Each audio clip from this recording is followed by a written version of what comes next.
नमस्कार प्रेक्षकांनो, ठरलं तर मग या मालिकेचा काही जबराट प्रोमो रिलीज झालेला आहे. तर आपण मालिकेमध्ये बघितलंच, ही प्रिया घरी आलेली असते. तिचा मोठो प्रेग्नन्सी रिव्हील करणं तर असतंच, पण त्याचबरोबर तिला सायली आणि अर्जुनमध्ये भांडणं लावायची असतात. त्यांना वेगळं करायचं असतं. पण तिचा जो काय हा प्लॅन आहे तो चक्क महिपत हाणून पाडणार आहे. तेव्हा तो नक्की काय करणार आहे, काय मोठ्या सत्याचा खुलासा करणार आहे, हेच आपल्याला या व्हिडिओमध्ये जाणून घ्यायचं आहे. छोटासा व्हिडिओ आहे, खूप मस्त असल्यामुळे शेवटपर्यंत पहा. तर आपण पाहिलं, सचिन आता कंटिन्युअसली अस्मिताला फोन करत असतो, पण अस्मिता काही त्याचा फोन उचलत नाही. त्याला आता कळून चुकलेलं असतं की हे सत्य मला अस्मिताला काही सांगता येणार नाही. त्यामुळे तो डिरेक्टली आता प्रियाला भेटतो आणि बोलतो, प्रिया अजिबात काळजी करू नकोस, मी तुला एक वकील नेमून देतो, ज्यामुळे तुला अर्ध्या तासाची बेल मिळेल आणि त्यामुळे तू लिगली सुभेदारांच्या घरी जाऊ शकतेस आणि तुझ्या घरच्यांना सत्य सांगू शकतेस. हां, पण तुझ्याबरोबर पोलीस फोर्स असणार आहे. प्रिया बोलते, ठीक आहे. सचिन सगळ्या फॉर्मॅलिटीज करून घेतो आणि मग काय, प्रिया आता पोलिसांच्या अंडर सुभेदारांच्या घरी आलेली असते.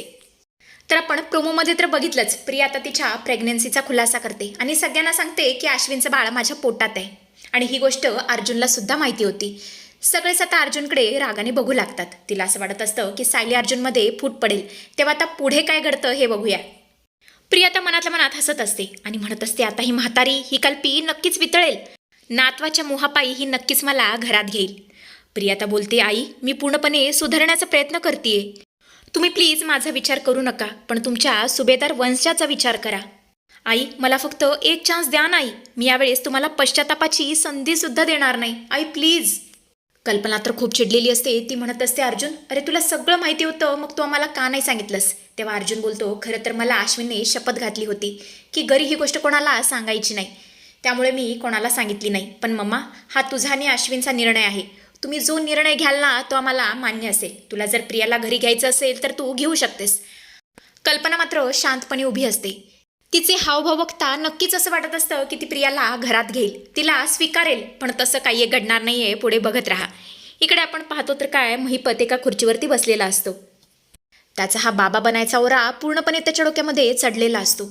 तो मनातल्या मनात बोलतो, महिपत अरे तू यापूर्वी किती पाप केलीस, त्या पापाचं प्रायश्चित्त तुला करावंच लागेल. त्याशिवाय तू पूर्णपणे बाबा बनणारच नाहीस. या जगामध्ये जर तुला बाबा बनायचं असेल, बाबा बनून लोकांचा उद्धार करायचा असेल ना, तर तुझ्या माथ्यावर, तुझ्या डोक्यावर एक सुद्धा पाप असायला नको. आजवर मी त्या नागोबाबरोबर मिळून कित्येक लोकांना त्रास दिला. रविराज, प्रतिमा या दोघांना त्रास दिला. त्यांच्याशी खोटं बोललो. त्या सायलीला त्रास दिला. नाही नाही, जे काही चुकीचे कर्मकांड केलेत ना, त्याचा मला पश्चाताप केलाच पाहिजे. नाही नाही, नुसतं मनातल्या मनात रडून चालणार नाही. मला सुभेदारांना शरण गेलंच पाहिजे. सगळं सत्य सांगेन, सुभेदारांची माफी मागेन. सायलीच खरी तन्वी आहे हे सत्यव्याज मी सगळ्यांसमोर आणणार. मला पूर्णपणे मुक्त होऊन बाबा बनायचंय. असं म्हणतच महिपत सचिनच्या प्लॅनवर पाणी फेरायला निघतो, म्हणजे सुभेदारांच्या घरासाठी निघतो. इकडे आपण पाहतो तर काय, कल्पना चक्क डोळे वटारते. भयंकर रागात असते ती आणि जोरातच ओरडते, सुधारण्याची संधी आणि ते पण तुला. अगं अवदसे, तुझ्यासारख्या विषारी सापिणीवरती विश्वास ठेवणं म्हणजे स्वतःच्याच पायावरती कुऱ्हाड मारून घेण्यासारखं आहे. प्रिया घाबरते आणि बोलते, आई अहो तुम्ही हे काय बोलताय. अहो या घरातल्या कुलदीपकाचा तरी विचार करा, अहो वंशाचा तरी विचार करा. तेव्हा कल्पना बोलते, वंश. अगं अशा अवदसेचं बाळ मला या सुभेदार घरामध्ये अजिबात नको आहे. जी आई गुन्हेगार आहे, कपटी आहे, दुसऱ्यांची जीव घ्यायला मागे पुढे बघत नाही. तिचं बाळसुद्धा तिच्यासारखंच गुन्हेगार प्रवृत्तीचं असणार आहे. त्यामुळे या घरामध्ये ही बाईसुद्धा नको आणि तिचं हे बाळसुद्धा नको. माझ्या अश्विनने जो काही निर्णय घेतलाय ना, त्याच्या मताशी मी संमत आहे. ही बाई आणि हिचं बाळ दोन्हीही मला या घरामध्ये नको आहेत. तेव्हा अश्विन बोलतो, प्रिया ऐकलंस ना मम्मा काय म्हणाली ती. तुझा हा नवीन ड्रामा इथे चालणार नाही. माझा जो काही निर्णय आहे ना, त्या मताशी माझी मॉम ठाम आहे. त्यामुळे इकडून चालती हो. तेव्हा प्रिया जाता जाता बोलते, आई अहो पण तुमच्या वारसाचं काय. तेव्हा कल्पना बोलते, ऐकून घे, कान उघडून ऐकून घे. आजपासून या घरचा फक्त एकच वारस आहे आणि ते म्हणजे सायली आणि अर्जुनचं येणारं बाळ. तुझ्यासारखे घाणेरड्या बाईच्या रक्ताची या घराला गरज नाही. चालते हो इथून. असं म्हणतच आता कल्पना प्रियाला चक्क धक्के मारून घराच्या बाहेर ढकलत असते, बाहेर काढत असते. प्रिया मात्र मनातल्या मनात विचार करत असते, ही कल्पी तर फारच पुढची निघाली. मला वाटलं होतं की नातवाचं नाव ऐकल्यावर ही कल्पी वितळेल, पण नाही, ही तर दगडाची निघाली. ठीक आहे, जर मला या घरामध्ये जागा मिळणार नसेल तर या घरामध्ये मी कोणाला सुखासुखी जगू देणार नाही. माझं बाळ जर या घराचा वारस बनणार नसेल ना, तर मी त्या सायलीच्या बाळाला सुद्धा वारस बनू देणार नाही. सायली, आज तर तुझा खेळ खल्लास. तसं पण या सायली वाचून मला बदला घ्यायचाच होता. ही सायली जर टपकली तर अर्जुनला बर्बाद व्हायला वेळ लागणार नाही आणि सुभेदार घराण्याला सुद्धा. असं आणि तसं पण मला उम्र काही तर झालेलीच आहे, पण जाता जाता या सायलीचा डाव मी डिस्क करूनच जाणार. प्रिया तर एका क्षणाचा सुद्धा विलंब करत नाही आणि त्या कॉन्स्टेबल महिलेच्या हातातून बंदूक हिसकावून घेते आणि सरळ सायलीच्या दिशेने बंदूक रोखते. ती ट्रिगर दाबणार तेवढ्यातच तिथे महिपत येतो आणि जोरातच ओरडतो, ए प्रिया थांब. तो जोरात तिला मागून पकडतो आणि मग काय तिच्या हातातली बंदूक आता खाली पडते. पण ऑलरेडी बंदुकीमधून गोळी सुटलेली असते, पण ती हवेत जाते. सायलीचा जीव वाचतो, पण गोळीचा आवाज ऐकून अर्जुन, कल्पना, प्रतिमा सगळेच खूपच घाबरतात. अर्जुन आता जोरातच ओरडतो, सायली बायको तू ठीक तर आहेस ना? तुला काही झालं तर नाही आहे ना? तो तिला घट्ट अशी मिठी मारतो. सगळेच घाबरलेले असतात, सायलीची विचारपूस करत असतात. सायली बोलते, मी ठीक आहे. तेव्हा कल्पना बोलते, चला पप्पांच्या कृपेने माझी सून तरी वाचली, माझी लेक तर वाचली. सगळ्यांचं लक्ष आता महिपत आणि प्रियाकडे जातं. महिपतने प्रियाला घट्ट पकडून ठेवलेलं असतं.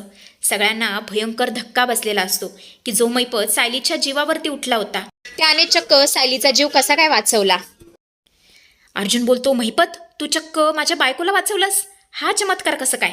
तेव्हा महिपत बोलतो, हो मी तिला वाचवलं. खरं तर मी तुम्हा सगळ्यांची इथे माफी मागायला आलो होतो आणि एक खूप मोठं सत्य सांगायला आलो होतो, पण इथं आल्यावर मी वेगळंच काहीतरी बघितलं. पण आता मी बाबा झालोय, त्यामुळे आता मला चांगलेच कर्म करायचेत. या बाईला आधी पोलिसांच्या हवाली करा.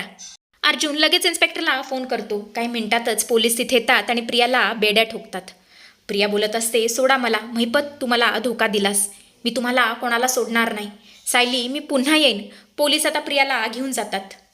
अर्जुनला आता कळून चुकलेलं असतं की महिपत खरोखर सुधारलाय. तो बोलतो, महिपत आज तू माझ्या बायकोचा जीव वाचवलास, माझ्या येणाऱ्या बाळाचा जीव वाचवलास. खरंच त्याबद्दल तुझे आभार, खूप खूप आभार. तुझे जेवढे आभार मानू ना तितके कमी आहेत. पण मला एक गोष्ट कळत नाहीये, तुला नक्की कोणतं सत्य सांगायचंय आणि नक्की कोणत्या सत्यासाठी तू इथे आलायस? तेव्हा महिपत बोलतो, अर्जुन कसं आहे ना, मी आता मोठा बाबा होणार आहे, त्यामुळे माझ्या डोक्यावरती मला कोणतंच ओझं नकोय, कोणतंच पाप नकोय. एक खूप मोठं सत्य मला तुम्हा सगळ्यांना सांगायचंय, जे सत्य मी आणि नागराजने इतके वर्ष लपवून ठेवलं होतं. मध्यंतरी आपण सगळ्यांनी मिळून प्रियाच्या गुन्हेगार वृत्तीचा खुलासा केला. ती नकली तन्वी आहे हे सिद्ध झालं, पण खरी तन्वी कोण आहे, ती कुठे आहे हे सत्य मी तुम्हाला कधीच सांगितलं नाही. पण खरं सांगू, आम्हाला माहिती आहे खरी तन्वी कोण आहे. तेव्हा प्रतिमा जोरातच ओरडते, काय माझी तन्वी? महिपत प्लीज सांग माझी तन्वी कोण आहे, प्लीज मला सांग माझी तन्वी कोण आहे, कुठे आहे? तेव्हा महिपत बोलतो, प्रतिमा वहिनी तुमची तन्वी दुसरी तिसरी कोणी नसून ही सायलीच तुमची खरी तन्वी आहे. तेव्हा कल्पना बोलते, काय बडबडताय तुम्ही महिपतराव? अहो सायली तन्वी कशी काय असू शकते? तेव्हा महिपत बोलतो, हो सुभेदार मॅडम हे सत्य आहे. खरं तर मी आणि नागराजने सायलीचं गाठोडं चोरून प्रियाला दिलं. सायलीच्या अंगावरच्या खुणा, तिचे कपडे हे सगळं आम्ही प्रियाच्या नावावरती खपवलं. आम्ही जाणीवपूर्वक प्रियाला तन्वी म्हणून तुमच्या घरामध्ये प्लांट केलं होतं, जेणेकरून सुभेदारांच्या संपत्तीवरती आम्हाला डल्ला मारता येईल. हे सत्य ऐकून सगळेच अवाक झालेले असतात. सगळेच आता डोळे पाणावून सायलीकडे बघत असतात. पण महिपत मात्र सायलीच्या जवळ जातो, तिच्या समोर जाऊन हात जोडतो आणि बोलतो, सायली सॉरी, तन्वी बेटा मला माफ कर. तुझ्या हक्काचं सगळं मी तुझ्याकडून हिरावून घेतलं आणि त्या स्वार्थी प्रियाला दिलं. प्रिया त्या लायकीची कधीच नव्हती. पैशाच्या आणि सत्तेच्या लालसापोटी मी एका आईला तिच्या लेकीपासून दूर केलं. पण आज जेव्हा मी स्वतः बाबा झालोय ना, तेव्हा मला कळतंय की मी केवढी मोठी आणि भयंकर चूक केली होती. मला माफ कर तन्वी, मला माफ करा वहिनी.